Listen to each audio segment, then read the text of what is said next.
Elements of Community, a podcast about discovering and exploring the elements of community. I am Lucas Root, and each week we talk with a community leader about what makes their community thrive and bring value to both the leaders and the members. Join me as we unpack the magic of the elements of community.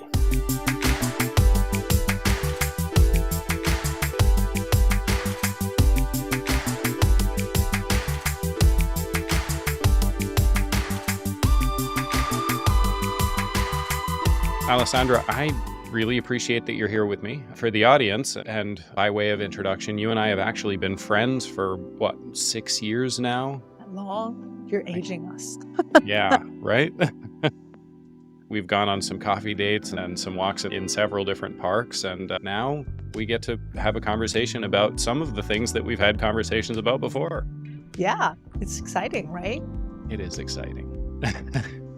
So that's how and why I know you. Why don't you tell the audience a little bit about why they care? About me?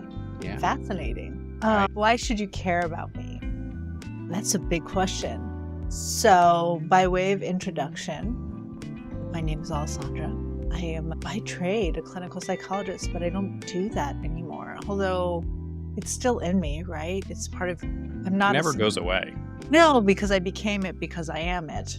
Yeah. But these days, what I spend my days doing is working very hard with extraordinary women to change their condition, their situation, so that they can change the lives and the situations of other women and men and everything within that spectrum of gender, and just make the world a better place.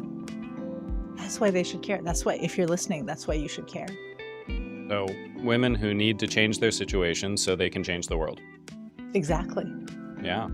I mean, very specifically, and Lucas, you know this, right? I work with women at senior leadership levels, and my goal is to help advance and elevate and accelerate their careers, because I want them to be able to get to the top.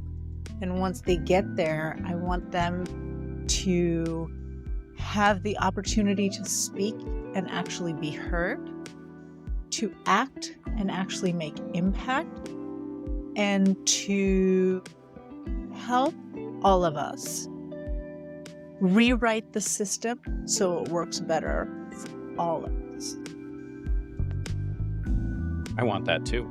I wrote you know this, you saw it, you're one of the few people who commented on it. I wrote a LinkedIn post 3 years ago where I talked about the statistics of women in leadership positions, and specifically in chief officer positions. And they're powerful statistics, and this post was sort of lambasting people for not paying attention to it. So maybe that's part of why people weren't excited by it. Statistics like, and I've seen you use them recently, statistics like women in CEO positions get 30% more profit for their companies than other similar companies with not women. Crazy, crazy powerful. Like, why would a board ever want to anything else than exactly that? Wait, somebody's going to give me 30% more profit? That's not a small number. Give me that. Yeah, but people don't like change. Nobody likes change. We like going on vacation. That's not really change. It's a temporary change of scenery, and if it's too different, the vast majority of people will talk about how things aren't the way they are at home. So when you ask anyone, male, female, and again, everything in between, right? Or everyone in between, to make a huge change where the individual personal benefit is not immediately visible. And in this case, when you're telling somebody, it's possible that if you bring someone else in, they could do better than you, you're going to get a lot of heel digging, even if in the long run, things look much better. And that's just human nature. Yeah. It's interesting that you tied that into vacation. You just have to laugh at that. You should hear I have an analogy about inclusion and throwing a party, so we can throw that one in, and it doesn't have to do with dancing. I mean, you've queued it up. Now don't make me wait. I was on another interview the other day, and at the conclusion of the interview was being asked, how important is inclusion? And they said, actually, all of it, DEI. And I said, diversity is great, but diversity is like you throw a party and you bring all your friends into the room, except you have friends from very different groups. And maybe you introduce them, but what's going to happen eventually is your friends are going to silo themselves off into these groups, these sub-communities of people who have commonalities. When you bring inclusion, what you do is you are taking the time to create an environment where people feel like they want to, like there's enough safety in walking into another group and talking to one another and finding out about the commonalities between groups, not only within groups. And so that's when you have a really fun party where all your friends actually get to know each other, not just show up at the same place. And is also, if you think of it in a dinner party context, it's the dinner parties where you get the best debates around the table, because different people come in with different perspectives. They're willing to argue those perspectives without fighting or arguing with one another. And everybody leaves just laughing and intellectually energized. That's what inclusion is, right? It's all good. It makes for fun dinner parties. Yeah. I've had those dinner parties. I've attended them and I've hosted them. And yeah, fun. And you know how much work it takes to host them, right? That's the job of the leadership of an organization. There's a lot of intent that goes into hosting a party like that. You have to make sure you know everybody, that you understand what elements of somebody's story can relate to somebody else's, that you stop and make those introductions. You can't participate in the party as much because you have to watch the dynamics of the room, see who's feeling uncomfortable, go and check in on them. The end result is so gratifying, even if you didn't get to relax and laugh as much as your guests did. Yeah. Okay, you ready for this? Uh-huh. Because this is exactly what you're talking about. I went to one. This was not my party. I went to one, and the host reached out and said that sushi will be served. What hand do you eat sushi with? Depending on what country you're in, I can understand that question. Mm-hmm. What hand do you eat sushi with? And I was like, the level of attention to detail right there is exactly the kind of leadership that I want to see everywhere. That is very considerate, kind. I just had sushi last night, so. Yeah. Was it good? It was delicious. And I eat it with my right hand, if anybody's wondering. Yeah. I'm a righty. I eat sushi with my left hand. Fascinating. Yeah. So we cannot sit next to each other at a table when we're eating sushi. Unless, actually, you're on my left side, and then we're all good. Mm-hmm. Yep. It has to be a two-person table, or we have to be in the middle. Mm-hmm. Yeah. Yeah, I was like that.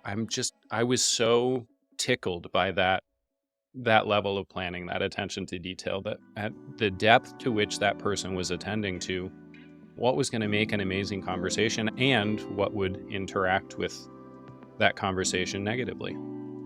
If we're bumping elbows in a literal sense, that's not fun. No, it makes your table mate. What's the fun? Yeah. Tell me about your community. I have, as I want to get the permagrid, I have an amazing community of women. A little bit about it, but for listeners who don't, so I have a company called Noteworthy. And when I built my company, it is designed, as I said earlier, to elevate women in STEM and finance. And the idea is those women hold the power to how we work and how money is disseminated in our technology and our health, and to get them into positions of power so that they can help us all. And initially, I just wanted to walk in, do my job, and walk out. And And there are a couple hiccups to it. First is I am a convert when it comes to believing in and understanding the power of social capital. I had a coaching business before this one, which was a total financial failure, just failure of a company. Great learning opportunity. And I've always said that part of the reason Noteworthy worked really well is because I did things like meeting people like you and reaching out. Like we met on LinkedIn. And you were so kind. The second I met you, you were so kind and so generous. You're like, here, you should talk to this person. You should talk to this person. Anybody who doesn't know Lucas, he's a master connector. And this is great. This is my goal in life. I'm like if I had a tombstone, which I won't have, it would be, she connected a lot of people together. She was a master connector, super. And so I talk about social capital with these women all the time. And I talk about the importance, not just of having a bunch of people who join your networks, but actually getting to know those people. I talk about giving into the network, but I also talk about taking out of that network. So pulling from it, which a lot of the women I work with struggle to do. They are fine giving. You ask them anything, they will jump on a call, they will ask, they will sponsor, if you tell them you need to leverage, and this is a word they hate, you need to leverage your relationships, they balk.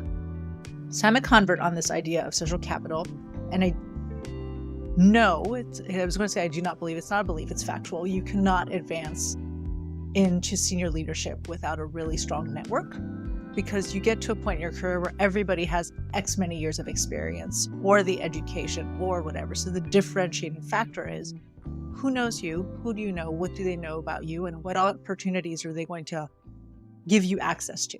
And then, merit can kick in, but it doesn't always. So it's a really long story. Keep going. I'm in. I found myself very often trying to connect my clients to, first of all, people in my network who I thought could help them or support them.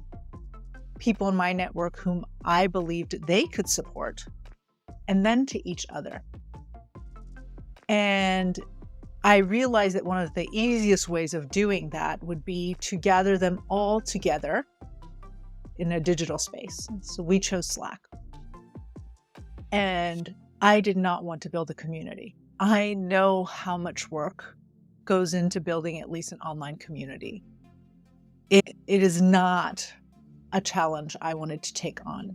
I mean, for me, my first exposure to online communities, like real exposure, was probably Meetup. And it's so easy to have a meetup with so many people who never show up anywhere because they don't feel connected and they don't feel like they need to show each other the courtesy. You talk about social contract, right? So the courtesy of saying, I'm not going to come, or the courtesy of coming because you are a member of a community. I didn't want it. But here's the thing. There was no other choice because these are extraordinary women and they deserved to be not just introduced to one another. That's a digital Rolodex. They deserved to have a host, to use our party analogy, come and take the time to help them understand what they had in common so that first and foremost, they did not feel alone in their experiences. Secondarily, they would be willing to accept and to give each other help and support. And it took time. I remember that one of the first things we did, I would talk to my amazing right-hand woman, and I would talk to her, and I'm like, nobody's communicating on these channels. There's no conversation. How do we get them? So we started trying to post ideas and Monday motivations and whatever. That got us nothing. So then the next step was Friday wins. And I had to turn off Slack notifications because on Fridays, what my women do is I go in and I give them a prompt. And usually it's like, hey, it's Friday. What are your wins, channel? And the women will come and share big and small wins. And I had to teach them how to share small wins because otherwise they were only sharing big things. And then not everybody was sharing. And they get really excited. And then one woman said, it's so impressive that you all care. Right? So that somebody will check on somebody else. Hey, you said you had this thing coming up. Did it actually happen? Did it go through? Right? When somebody posts a win, they'll comment. Oh my goodness, that's great. But it's not just those easy comments, it's thoughtful interaction. And now we have it. We have, from that, the next thing that I did that I didn't want to do initially is I launched accountability calls. Because I would have women who were former clients of mine who were still on this platform. And just because I wasn't working with them, right, they weren't paid clients anymore, doesn't mean they didn't need help and support keeping up with the stuff we worked on. And anybody who knows me knows I'm not into the whole just dump knowledge or dump information and then you figure it out. It doesn't work, especially with the kind of stuff I teach people. It doesn't work. It's too complex. So I started hosting free accountability calls once a month. And then those morphed into peer advisory calls. Because what I realized is sometimes people would bring up questions and I'm like, I don't know. I've never worked in the corporate world. I've worked for myself my whole career. But what I do have is a virtual room full of women, and they can probably answer the question better than I can. So I threw it at them. And now we have peer advisory calls twice a month. And so it's been a lot of work, and I will be honest, it went from a free offering to, at the beginning of this year, it's a paid community. And it's an incredible community. And it takes a lot of work on everybody's part, not just mine, them too, to make it work. They're amazing. They're amazing. Wow. You talked about a couple of different things in there, and I'll come back to all of them because they're all fascinating to me. One thing I didn't hear a mention of was any version of common language. So, Language. Common language is a language of heart. ooh, I want more of that. Well, okay. If the common language is the way in which we all get each other. Yeah. I would say one might think that in a community of women executives, the common language is corporate speak or is, It might. but that's not what it is. Yes, we are talking about negotiations and raises and frustrations and leadership woes, right? Some of the women I'm working with are looking for new jobs or promotions. Some are exactly where they want to be. It's just about being the best leader you can be, or having the most positive impact you can. Where you see the community really thrive is when women stop worrying about, it's going to sound like a real world pre-segment. You stop worrying about this and you start doing that. But when they stop worrying about how they'll be perceived, and then they start just being really honest about where they are. So I had one member of our community, I knew this story about her, but it wasn't mine to share, really admit to the community that she had worked herself to the hospital once, right? She's just working so much work overtime to the point where she passed out and got up from passing out and wanted to go on to make dinner for her kids. And her family was like, no, we're taking you to the hospital. And she spent weeks in the hospital. She'd exhausted herself working. And the fact that she's kind of right back there. She's not in the hospital yet, but pace is there. So it's not just telling the story of look where I was and I've risen from there and whatever. It's kind of right back there. So that level of honesty. It's about getting honest to the point where, and they're still very polite with each other, where they can start really disagreeing. I'm waiting for that. But we're a young community. It's a year and a half of my efforts at this point in bringing them together. Give them 3 or 4 or 5 years, and then I think we can have some healthy debating, which would be really good. Yeah. Amazing. You keep going back to Common Heart, which is awesome. So let's talk about that. Just queuing it up, Common Heart is showing up, sharing, caring, sharing the care, receiving the care, and doing the work that you do inside the community and for the community with honor and pride. and with love for the person who's going to receive that work. So that's what Common Heart is, reminder to the listeners. And you've been dancing on Common Heart with more or less every piece of your description, which I love, because that's the glue that holds together the community. How do you say this? I believe that that's the way I show up in the world in general. Mm-hmm. I'm imperfect, and it's not always, and I have my bitter misanthropic moments and selfish ones too, and I embrace all of it. Crying out loud, I'm a mom, you get to be selfish. And I still feel like I'm a kid in many ways. Like, I like to wonder and marvel at the world, which is hilarious because I'm also really cynical about the world and about humanity in general. Maybe it's a balancing act where I can maintain that cynicism, and at the same time, or because that cynicism is there, it forces me to look at, where's the wonder? Where's the beauty? And I come into conversations like that. My women have seen me cry. I believe for any women who are listening to this, who've gotten in trouble at work for crying, it's a branding issue. Mm-hmm. So I have branded the fact that I'm incapable of making a heartfelt speech without blubbering. I'm not talking about sniffling, blubbering. Like tears streaming, mascara running. Tears streaming, can't catch myself. I have branded that as something people want. Because I'm that person. A, I really care. And B, I will tell it like it is. That's something you should want. And these women have seen me. When we moved from an open community to a private community, what I have levels. So I have all my former and existing members have access to a couple levels for free because the power of the community is there. I don't want to lose it. And then there's certain things that have become part of the paid community, which meant that I was going to be saying goodbye to a number of members who I'd seen regularly on these peer advisory calls. I bawled.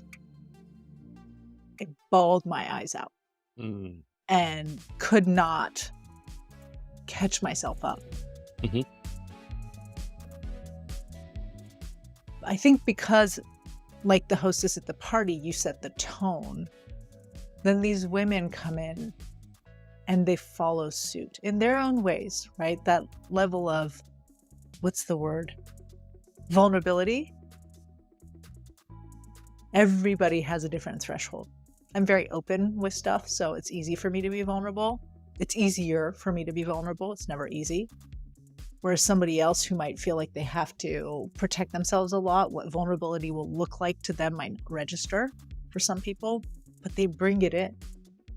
And when we're willing to be vulnerable with one another, when people see that, that's when you create trust. That's when you create bonds. My women talk to each other outside of calls. Women who are in the group will support other ones. Women who are more senior will mentor younger ones. They will position each other. I say my women, the women of Noteworthy, right? This community of extraordinary women.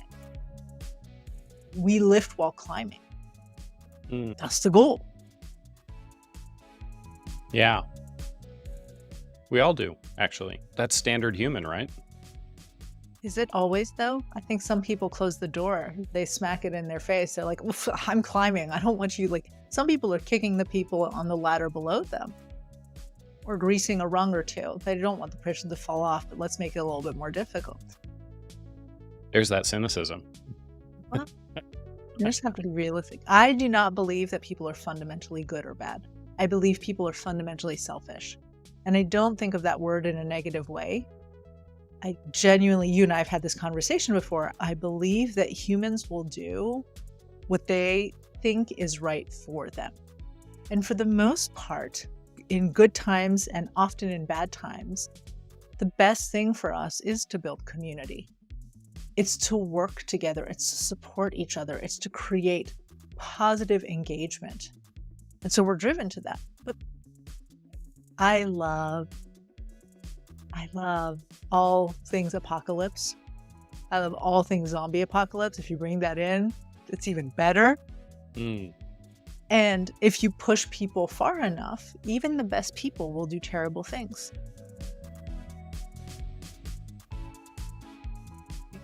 And I think ultimately they'll come back to building community and building communities with one another because we're interdependent.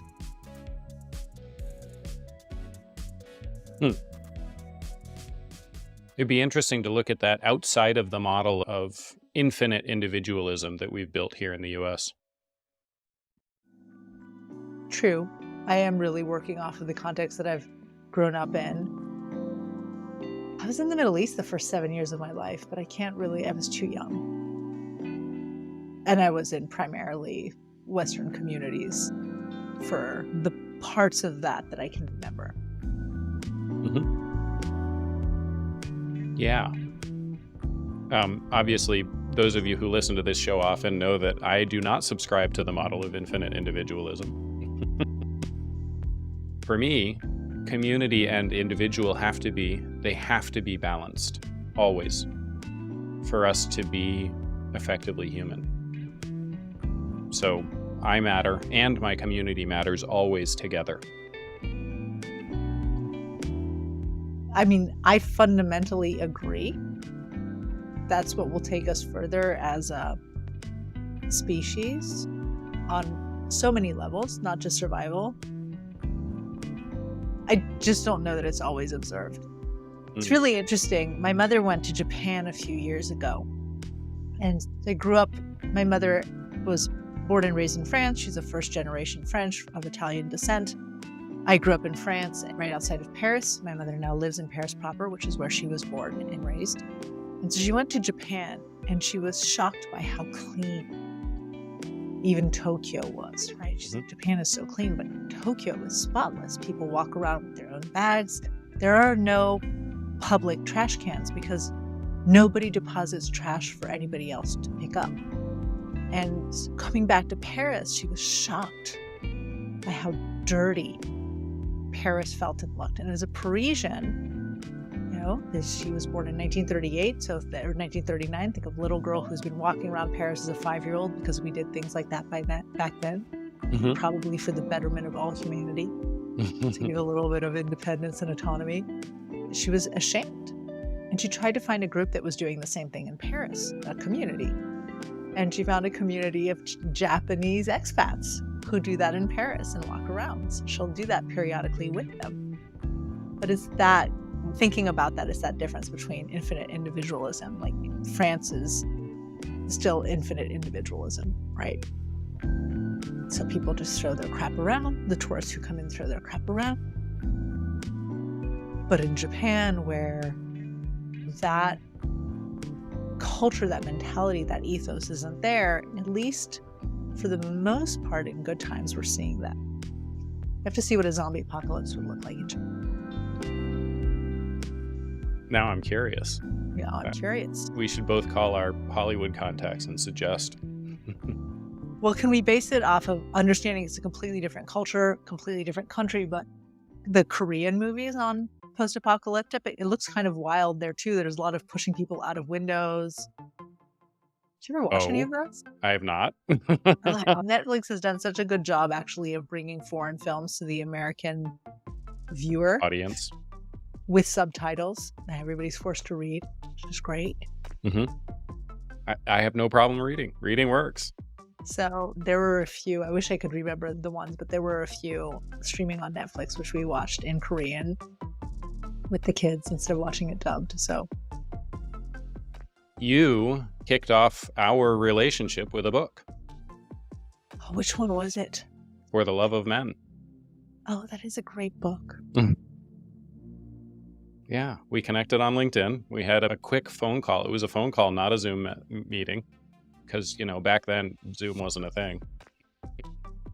Not used the way it was. I was using it for coaching, but I was not for everything, yeah. Yeah. And immediately after that, you reached back out and said, give me your address. I'm going to send you a book. And you did. I love books. And I still have it. Yep. I have several, in the background here, and then there's another bookcase here and that one. And most of my books are digital. but there are still several books that are just hand-me-downs. Like, can I show one? Sure, please.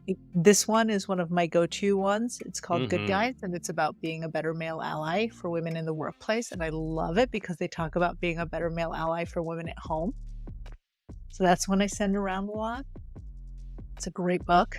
And I think books are a fantastic way of listening to somebody and figuring out how you can add value. Yeah.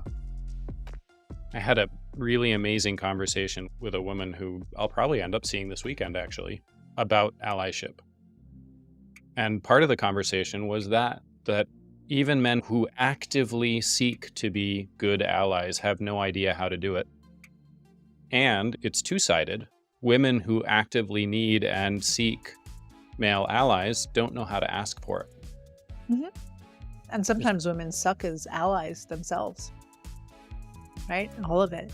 It's a couple things. I created so I'm having word finding difficulties recently, and I want to tell people what it's about. Can I tell people what it's about? It's a complete derail, but it's important. I'm 45, going on 46, but I'm probably premenopausal. And for anybody who thinks that menopause is just like getting hot flashes, haven't had those yet, or, not being regular for your period, it's like word finding and word thought. Will go away eventually. But that is, I've slept perfectly. I went to the gym this morning. I'm all caffeinated. This is what's going on. So that's, and I'm so young, I want to talk about it because it's like a taboo. Let's do that. So for people who don't know, your body is a whole bunch of interconnected but not directly connected parts that all need to work really, really well together in unison in order for you to show up in the world the way you do. And we use a lot of different communication tools inside our body, just like you would inside a well-run, efficient corporation. A lot of communication tools, not just one. Many people think about the nerves as a communication tool, and it is. There are other communication tools that our body uses, and it uses them very, very well, that are very different from the nerves. The nerves are for very specific types of communication. Just like in a corporation, there are other communication tools for other types of communication. Hormones are a communication tool. They go to different parts of your body and give them instructions. It's kind of like kicking off a project. When you start changing the hormones, and this is true at any time in your life, but especially at menopause, when you start changing the way that hormones are used inside the body, it also changes the way that the body responds to everything. Yep. So when I can't find my words, that's what's going on. And this really interesting shift. Coming back to what I was saying, I think the word I was looking for was curriculum. I created a curriculum for male allies, for male allyship to deliver to organizations. And it's a 5-part curriculum, and one of the pieces is how to address pushback to being a male ally, right? So when you're saying men don't always know how to do this, we're talking about community. I'm going to bring it back. Very easy to bring all of this back to community. When you decide to support the needs of a separate community and you make yourself an outlier in your own community by doing it, it's not enough to have the tools to know how to support the other community. You have to be given the tools and the skills to stand out as an outlier without losing your membership to your existing community. Yeah. Because then you're in exile, and being in exile is terrible. So a lot of what we do is like, how do you respond to people who want to kind of dismiss it by calling it wokeism? Right? Or make fun of you, or say, aren't you taking this too far? And that's a whole different skill set. Mm-hmm. Well done. Let's talk about that from a human perspective. One of the reasons that public speaking is one of the top 5 fears for all people, and it's true, it is because the result of a failure of public speaking, which isn't true today, but this is actually genetically coded into us. The result of a failure of public speaking could be something like, and for those of you who are religious, you're going to jump into this word real quick. It could be something like being excommunicated. Now, we have a word for that that's not excommunication. We have a word for that. It's called ostracization, to be ostracized, kicked out of your community. And as a human, I have started this conversation of Maslow did not understand humans as well as we all think he did. As a human, our basic need, our level 1 absolute basic need is not actually food, water, and shelter. Because as a human, we can't have those things without community. True. So our basic level 1 need is actually community first, so that we can have food, water, shelter, security. Otherwise, we can't have those. And ostracization, being kicked out of our community, is a death sentence. And it's genetically coded, and there's no overcoming that. I love that you mentioned that, because that's what I talk about when I talk on social capital. I try to get people to understand how important social capital is. I'll define social capital in a minute for people who don't know the term itself. This is where I leverage my background as a psychologist. I love bringing things back to how the human brain works. And I'm like, this isn't a function of social media. It's not a function of being networked. This goes back to human evolution. Humans don't survive without a pack. We just don't. We need a community. If you think of all of us, our origins is coming out of a pregnant mother. And if that pregnant mother does not have community during her pregnancy, there comes a point where her ability to feed herself or to take care of herself is massively limited. Certainly while she's giving birth. So giving birth is the most dangerous thing a woman can do, a human female can do in her lifetime. We do a lot of things right now to reduce infant mortality, but prior to that, it was the most dangerous thing, right? The rate of women dying in childbirth was huge. And so to not have a community that can protect you from predators, from dehydration, from medical complications, without the community, she dies. If the mother dies and there isn't a community, the baby dies. The baby without the mom dies. Right? And it's programmed. Millennia of evolution has programmed our response to other human beings and our need to build community. So even smiling. When I smile and you smile, we secrete dopamine, we secrete serotonin, we secrete neuropeptides. Seeing somebody smile, and this is why I know it sucks as a woman when you're told smile more. And if you're told smile more by somebody who's walking down the street who hasn't had a conversation with you, I give you full permission to speak your mind and don't be polite about it. But in general, there is a lot of evolutionary and social and psychological benefits to smiling more because it builds trust. It makes you more memorable. It makes seeing you more rewarding. It triggers neuropeptides in your system so you feel calmer, but it also triggers that in other people's brains so they feel calmer seeing you. And that is evolution. The smile is an evolved response to indicate, I'm friend, you are friend, let's come together. Right? I'm not going to hurt you. Cool. It's not just babies and mothers. We all experience the world through the perception that we have of what we grew up in, where meat comes from the grocery store.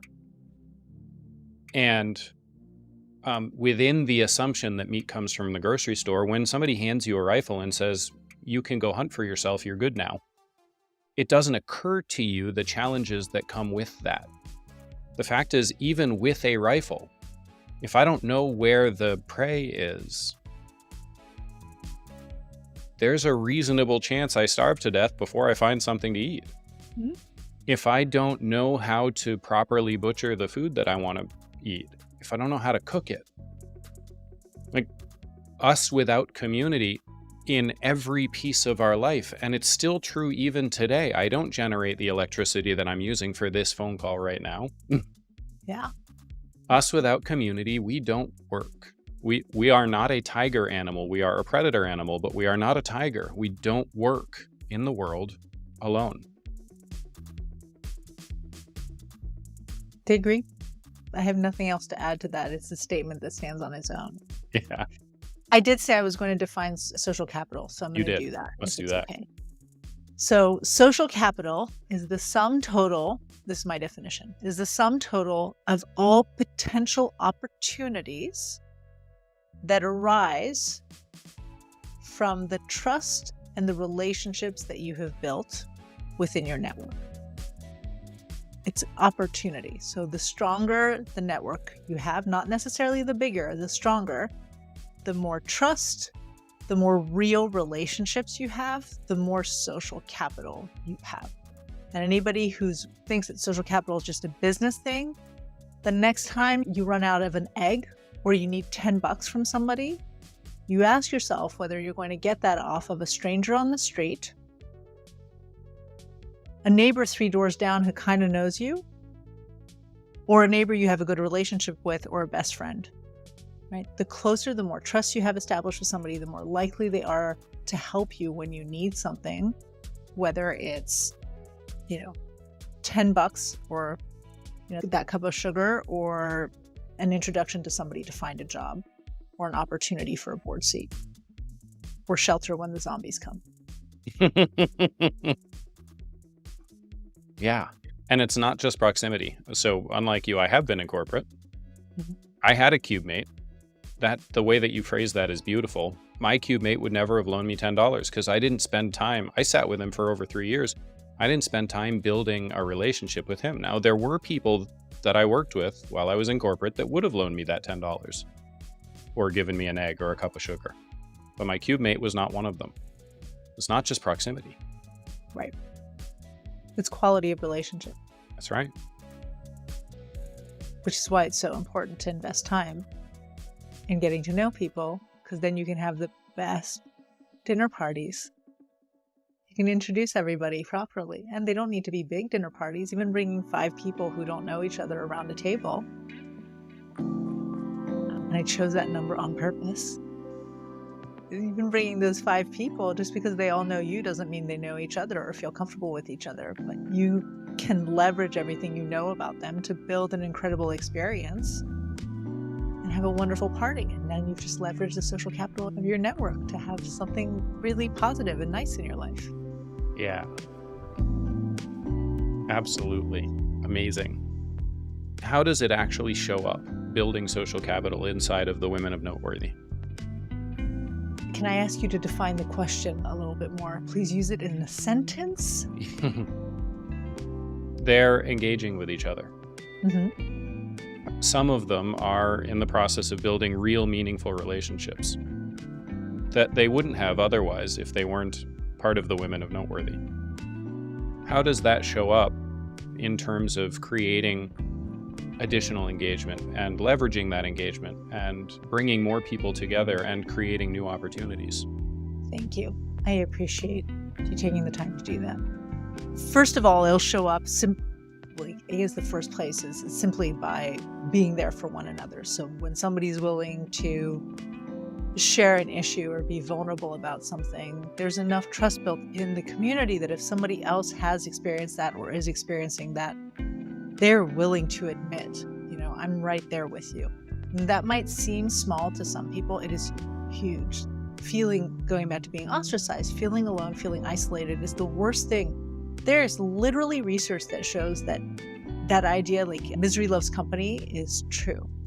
But when we're experiencing something difficult or challenging, when we experience it in the company of somebody else, we literally perceive it physically and mentally as less challenging. Mm-hmm. That's why working out at the gym in groups is so much easier than working out alone in my garage. Mm-hmm. The other way in which we've seen it will be things like somebody's interviewing for a job or needs help with negotiation strategies. Again, I have a ton of theoretical knowledge or practical knowledge based on the experience I've had with the women I'm coaching.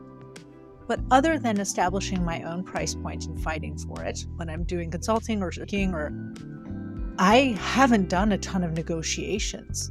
the women in my community have. They will jump on calls with each other after and coach each other through these calls. Somebody will say she's looking for an opportunity or a job. They will connect each other with those opportunities or jobs. They will meet. We have a few members in London. So one of our members just went to London with her son. She lives in DC. And they connected. They went out and grabbed a drink, right? They will make the time. This Christmas, we had somebody coming in from Cleveland, and she was going to be here in San Diego. And those of us who are San Diego based, we all got together. We went to go grab a drink. She'd just gotten a promotion. We celebrated her promotion together. It's this idea of like coming together and when possible, helping each other. And if help isn't needed, just being there for one another. We care. And that is to me, that matters as much as all the other things. To genuinely care about somebody else's welfare. Yeah, that's common heart. That's why I love them so much. I'm going to start gushing again. But they know this because I tell them often, and I'm going to get teary-eyed if I go into it. So I tell them often how amazing I think they are. Damn it! It's okay. It is okay. It's just, we'll turn it off. But I never tire of it. It's a little bit like with my children. I never tire of telling my children how much I love them. And I actually never tire of telling noteworthy women how much I love them. Sometimes I wonder if they think it's as sincere as it is because I say it so much. They know you. It really is. They know you. They're amazing. Yeah. Amazing. I love it. I like to wrap up my interviews with 3 questions. Okay. The first one is, for people who are as inspired by you as I have been the whole time I've known you, where can they find you? 2 places. The website, which is noteworthyinc.co, and it's a good place to go. The best place is actually LinkedIn. And it's at Dr. Alessandra Wall, 1 L, 2 S's. LinkedIn is probably the best place because I stay up to date. I post often. I check daily. There's a community on there as well, and I try to engage with it. Yeah. The people who know me probably have seen me repost some of your content. Cool. Second question.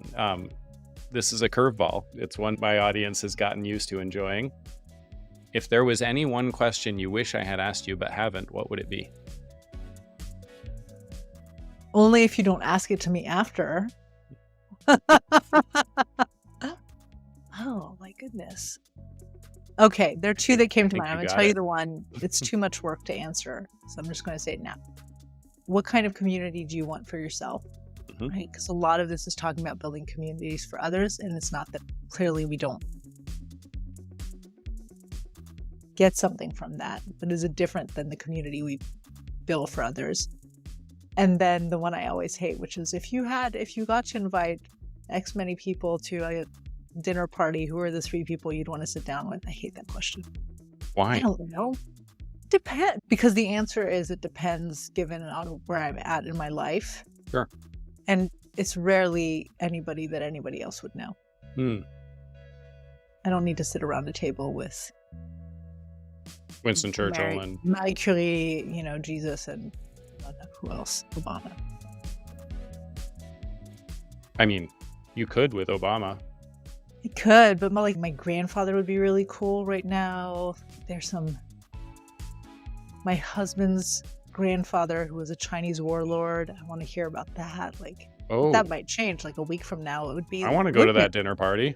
I want Lucas around my table. Yeah. No. Well, thank you. You're welcome. I want to go to the dinner party with your husband's grandfather. He has an interesting life. His grandmother, though his wife, was even more fascinating because when he got assassinated, she fled China with gold sewed up in her thing. She commandeered an airplane, went off to Japan. That is a woman I wish I had known. She was a big gambler, a big drinker. I want to know that. Fortunately, by the time I was really in the family, she had already died. So I agree. I want to know her too. That sounds like an awesome woman to know. Yeah. Wow. Cool. You got it. Awesome. Thank you. Thank you so much for this, for the conversation, for the friendship, for the time, and for the thoughtfulness. Thank you. The thoughtfulness in the questions is really important. So thank you. I appreciate you. It is reciprocated. Thanks for joining us this week on Elements of Community. Make sure to visit our website, elementsofcommunity.us, where you can subscribe to the show in iTunes, Stitcher, Spotify, or via RSS, so you'll never miss a show. While you're at it, if you found value in this show, we'd appreciate a rating on iTunes, or if you'd simply tell a friend about the show, that would help us out too. Be sure to tune in next week for our next episode.